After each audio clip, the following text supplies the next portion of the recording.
रहा था। आम जनता तो जानती है झगड़ा हिंदू मुस्लिम की राजनीति तो कांग्रेस कर रही है, तो उसमें कॉन्स्टिट्यूशन में नहीं लेना चाहते हैं। देखिए अब तो ये वो भी रास्ता बंद कर रहे हैं ना, ये कहते हैं खाली प्रैक्टिसिंग मुसलमान ही डोनेट कर सकता है, तो वो तो चैप्टर ये खुद ही क्लोज कर रहे हैं। तो यहाँ पर इनकी जो आर्गुमेंट है वो गलत है साहब कि रेट्रोस्पेक्टिव में कोई भी इमामबाड़ा मस्जिद कुछ भी नहीं होगा। इनसे पूछे ऑनरेबल होम मिनिस्टर से, जब आप प्लेसेस ऑफ वर्शिप एक्ट को कोर्ट में भिजवा के अपने नुमाइंदे चैलेंज करवाते हैं, आप पीछे से समर्थन देते। हेलो दोस्तों, वेलकम टू संवार्ता। दोस्तों, देश में कई सारे गंभीर मुद्दे होते हुए भी गोदी पत्रकार हर दिन हिंदू मुसलमान की डिबेट ले आते हैं और उस पर अपनी पूरी रोटियां सेकते हैं। आज की वीडियो में देखें कि चरण सिंह सापरा, जो कि कांग्रेस प्रवक्ता है, उन्होंने किस तरीके से गुल्लू की सबके सामने धज्जियां उड़ाई। आप इस वीडियो में पूरा देखेंगे। तो दोस्तों, वीडियो बहुत ही विस्फोटक है, वीडियो अंत तक जरूर देखिए और जो लोग चैनल पर पहली बार आए चैनल को जरूर सब्सक्राइब करें। तो चलिए वीडियो को स्टार्ट करते हैं। तो चलिए शुरू करते हैं। चलो भाई देखो अब मैं क्या करता हूँ। मैं कोट कर रहा हूँ नासिर हुसैन को। कोई मेरे घर पे सीसीटीवी लगाकर देखेगा कि मैं नमाज पढ़ रहा हूँ कि नहीं पढ़ रहा हूँ, कैसे पहचानोगे कोई प्रैक्टिसिंग मुस्लिम है कि नहीं? मतलब किसने बोला किसी के घर में सीसीटीवी कैमरा लगेगा? प्रैक्टिसिंग मुस्लिम का मतलब क्या होता है आप भी जानते हैं, लेकिन तुष्टीकरण कर रहा है बीजेपी, कह रही है तुष्टीकरण के लिए यह बयान सदन में दिया गया। Not bad. Now you देखिए अगर ये बयान इस तरह से दिया गया है तो मेरे ख्याल से वो इसलिए दिया गया है क्योंकि सरकार तय करेगी कि भाई कौन प्रैक्टिसिंग मुस्लिम है या नहीं है। यानी डोनर जो है वो 5 साल के लिए प्रैक्टिसिंग मुस्लिम होना चाहिए, ऐसे उसमें तब्दीली लाने का प्रयास चालू है। तो ये कौन सरकार कैसे तय करेगी, ये सबसे बड़ा प्रश्न है। इसके लिए इस तरह का सवाल पूछा गया। दरअसल सरकार क्या कर रही है इस मामले में, एक तीर से कई निशाने कर रही है। यानी वो संवैधानिक मूल्यों का हनन कर रही है। कैसे? वो संवैधानिक मूल्यों का हनन कैसे है? वो एक मिनट तो गेम बजाना पड़ेगा। एक मिनट मेरी बात तो पूरी होने दीजिए, उस पर भी आ जाता हूँ, उस पर भी आ जाता हूँ। ये विभाजनकारी राजनीति करना चाहते हैं। यानी इनका तो एक ही एजेंडा है कि ध्रुवीकरण की आग जलती रहे, बीजेपी की राजनीतिक दुकान जो है वो चलती रहे। ये बीजेपी का एजेंडा है और उस एजेंडे पर ये चले हैं। अब उसी लिए इस तरह के संशोधन ये ला रहे हैं कि भाई वक्फ के अंदर जो है वो 2 गैर मुसलमान भी सदस्य हो सकते हैं, या फिर वो लिमिटेशन को रोकना चाहते हैं, या फिर जो आपने अभी कहा कि कौन प्रैक्टिसिंग मुस्लिम है ये सरकार तय करेगी। जब ये तमाम सारी इस तरह की चीज़ें आती हैं और सरकार कहती है कि भाई हम जो है ये ला रहे हैं मुसलमानों की बेहतरी के लिए, ये हम ला रहे हैं, इससे मुसलमान खुशहाल होंगे, इससे मुसलमानों की गरीबी दूर होगी, तो ठीक है, फिर बाकी लोगों की भी गरीबी दूर करिए, फिर हिंदुओं की भी गरीबी दूर करिए, फिर क्रिश्चियनों की भी गरीबी इसी तरह से दूर करिए। कब ला रहे हैं संशोधन? बाकी के जो इतने सारे बोर्ड है या क्या है उसमें भी इसी तरह के संशोधन लाइए ना।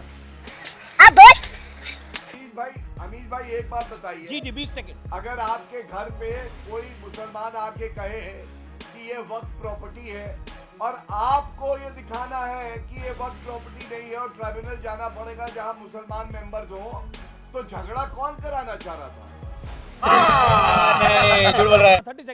गौरव भाटिया जी ने कहा कि गैर मुसलमानों की प्रॉपर्टी एक्सेप्ट करना चाहते हैं, लेकिन गैर मुसलमानों को वक्फ के उसमें कॉन्स्टिट्यूशन में नहीं लेना चाहते हैं। देखिए अब तो ये वो भी रास्ता बंद कर रहे हैं ना, ये कहते हैं खाली प्रैक्टिसिंग मुसलमान ही डोनेट कर सकता है, तो वो तो चैप्टर ये खुद ही क्लोज कर रहे हैं। तो यहाँ पर इनकी ये जो आर्ग्यूमेंट है वो गलत है। दूसरी बात, इन्होंने कहा कि ट्रिब्यूनल के बाद में कोई किसी को पावर नहीं थी। मैं इनको बताना चाहता हूँ कि ये वकील है, सेक्शन 83(9) के तहत अगर ट्रिब्यूनल के फैसले से कोई खुश नहीं है तो वो हाई कोर्ट में जा सकता था, ये तो पहले से है। और फिर रूल 97 जो है उसके तहत ये भी लिखा हुआ है कि केंद्र सरकार को अगर कोई कंप्लेन आती है। अच्छा 2013 में चरण सिंह सापरा विदाउट फेयरनेस असीमित अधिकार क्यों दिए गए? 2013 में असीमित अधिकार क्यों दिए गए? आप ही की सरकार थी कांग्रेस की, असीमित अधिकार क्यों दिए गए वक्फ? भाई मैं तो ये अच्छा हमको सिखा दिया है। असीमित अधिकार क्यों दिए गए? 2014 में चुनाव से पहले पॉश दिल्ली की कितनी सारी पॉश प्रॉपर्टीज वक्फ के नाम कर दी गई, क्यों? ये फंस गया सीएम, इसे पार्टी की मीटिंग समझ के फंस गया। नहीं 2013 की जो बात करते वही मैं कह रहा हूं कि उसमें सेक्शन 83(9) है कि जिसके तहत ये इजाजत है कि आप हाई कोर्ट में जा सकते हो। ये गलत तो 2013 में असीमित अधिकार क्यों दे दिए गए? और आप भी उसमें जिस जमीन पर जो जमीन पे इशारा हो वो उसमें कब्जा ली जाए। के तहत 83(9) के तहत हाई कोर्ट में जा सकते हैं। Okay Rizwan wants to react. Rizwan wants to react. Rizwan Ahmed 30 second, then Vivek. Rizwan Ahmed 30 second आदेश दे सकती है उसके ऊपर एक्शन लेने के लिए। ओके रिजवान बात तो सही है ऑनरेबल होम मिनिस्टर कहते हैं साहब कि रेट्रोस्पेक्टिव में कोई भी इमामबाड़ा मस्जिद कुछ भी नहीं होगा। इनसे पूछे ऑनरेबल होम मिनिस्टर से, जब आप प्लेसेस ऑफ वर्शिप एक्ट को कोर्ट में भिजवा के अपने नुमाइंदे चैलेंज करवाते हैं, आप पीछे से समर्थन देते हैं ज्ञान व्यापी के केस में, आप पीछे से हर जगह समर्थन देते हैं, आप ही के समर्थन के संगठन के लोग अजमेर पहुंच जाते हैं, सर्वे हो जाता है, विष्णु जैन जो है हर जगह कहते हैं मैं तो और 50 जगह जाऊंगा, तब रिट्रोस्पेक्टिव ऑनरेबल होम मिनिस्टर को नजर नहीं आता। जब आरएसएस के मोहन भागवत कहते हैं कि वी शुड स्टॉप समवेयर, क्योंकि चीजें आउट ऑफ कंट्रोल चली जाएंगी। अच्छा ये बताइए विवेक, ऑनरेबल होम मिनिस्टर को आप बार बार कोट कर रहे हैं। ऑनरेबल होम मिनिस्टर तो ये भी कहते हैं कि कई कुछ लोग धमकाना चाह रहे हैं संसद के अंदर कि हम कानून नहीं स्वीकारेंगे। आप इस बात से सहमत हैं? अभी जो बात यहाँ पर अमीर जमाई ने बोली और नदवी ने कही, और सपा सांसद नदवी साहब ने कहा, उन्होंने कहा जो वक्फ बिल पेश किया जा रहा है वो समानता के अधिकार के खिलाफ है और देश की दूसरी बड़ी जनसंख्या कभी इसे स्वीकार नहीं करेगी। एक बात बताइए, मतलब ये भारत का कानून है, भारत की सरकार का कानून है, इसे तो स्वीकार करना ही पड़ेगा। अभी मजा आएगा ना भिड़ो। अब आप सुन लीजिए मेरी बात को बड़े ध्यान से। ये कॉन्स्टिट्यूशन कहता है मुझको, ये कॉन्स्टिट्यूशन मुझको कहता है, और मैं हमेशा कॉन्स्टिट्यूशन लेके घूमता हूं। आप सुन लीजिए इस बात को और अध्ययन करके बोलता हूं।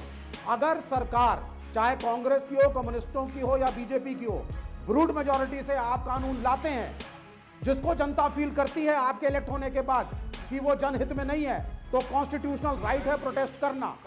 खत्म, बाय बाय, टाटा, गुड बाय, गया।